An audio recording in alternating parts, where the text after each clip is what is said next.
Well, joining me now to discuss the success and the failure of the BDS movement, perhaps as a whole, is the musician and author of the controversial book, The Wandering Who, Gilad Atzmon. Gilad, thanks for joining us today. Pleasure. Now, this programme comes at a time when Palestinians are in Israeli custody, are starving themselves to the brink of death. We've just heard this week that 20 children in Israeli custody, Palestinian children, are going on hunger strike. These are effective ways of calling people to notice the Palestinian struggle. Meanwhile, outside Palestine, we've got the BDS movement, Boycott, Divestment and Sanctions. Is that a counterweight? Is that another success story? I think that there's no doubt that BDS has been successful. It is a very important movement. It's certainly shaken the Israeli society at a certain stage.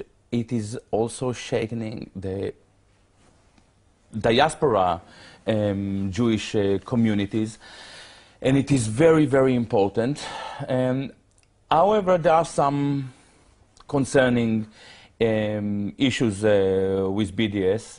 I have some dilemmas. You know, when I read the BDS statement, one of their primary issues is to end occupation and colonialization of all Arab lands occupied since '67. Well, that's a great statement. It is a great statement, but somehow it dismisses the fact that actually the Nakba took place in 1948, and Tel Aviv is also an occupied Palestinian land. And so is Haifa. I know about my grandfather who was in the Irgun, who actually invaded Jaffa.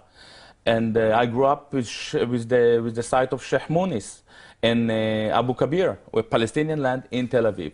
What are we going to do with it? And in a way, when I see that, I can see that there is somehow a kind of a liberal Zionist ideology filtering in. Another is... I've just got to come in there, because you can say that that is agreeable to many people in Israel, but the minute that the idea of undoing the state of Israel, this delegitimization campaign, then of course international communities have to stamp on it, and you become a splinter group of no real worth. You cannot call for the complete dismantling of the state of Israel. It's impossible, isn't it? By the way,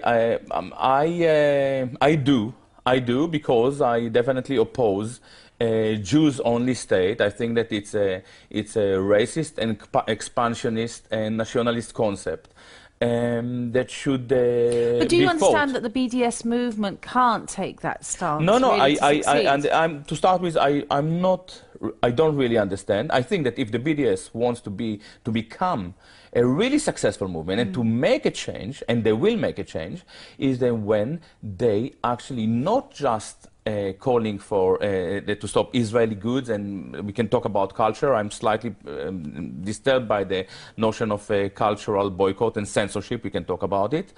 But when they also, if they want to be consistent and they demand censorship of people who are identified with Israel, they better also demand the censorship of everyone who identifies as a supporter of Israel in Britain. For instance, in the last 2 weeks, there was a campaign against Abima Theatre. Abima is an Israeli national theatre, appeared here in the Globe, in Shakespeare Globe. They came for, I think, there were 2 performances. At the same time, Sacha Baron Cohen is spreading Israeli asbara, Israeli propaganda in every cinema in town. So if we want really to be consistent and really to make a change, we need integrity. We say no to this propaganda. We say no to Israel. We say no to Zionism. And this would mean that even professors in British universities who are identifying with Israel would have to explain their position. So let's just clarify, this is the Boycott, divestment and sanctions movement we're talking about, that perhaps some people, including some Palestinians, feel is not strong enough to have the impact that they'd hoped? For example, I suppose if we talk about South Africa and the boycott and divestment sanctions campaign going on there, they called absolutely for the dismantling of apartheid. There was no sort of like, we'll have apartheid in one part. Exactly. But it is a different situation. Actually, I think that one of the reasons that South Africa boycott campaign was so successful, they had a clear vision of the day after. They said, we want to dismantle this apartheid regime. In Israel, in Palestine, let's say, they really make the movement, with strict boundaries. They speak just about 67. No, we have to stand up against this entire philosophy, this entire supremacist, chauvinist ideology, and then we will be totally successful.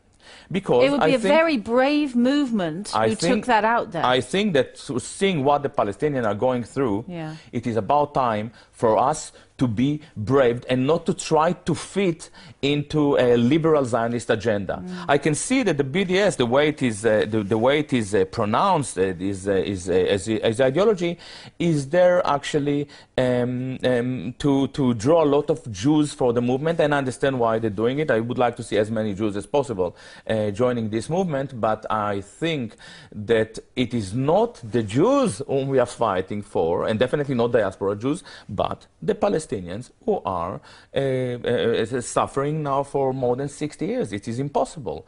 We have to be very precise, very open, and integrity is the name of the game.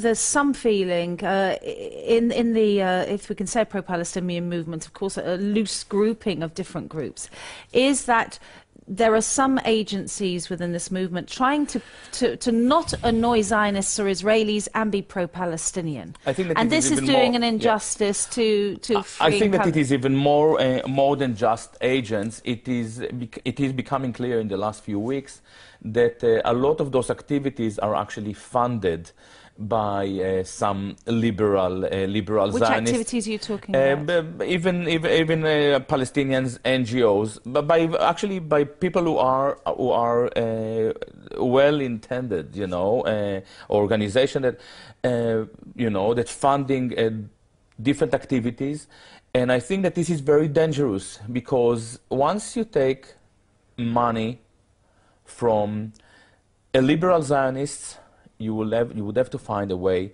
to fit into liberal Zionist agenda. Are you actually saying, Gilad Atzmon, that the BDS movement and the many pro-Palestinian groups have been co-opted by Zionist money?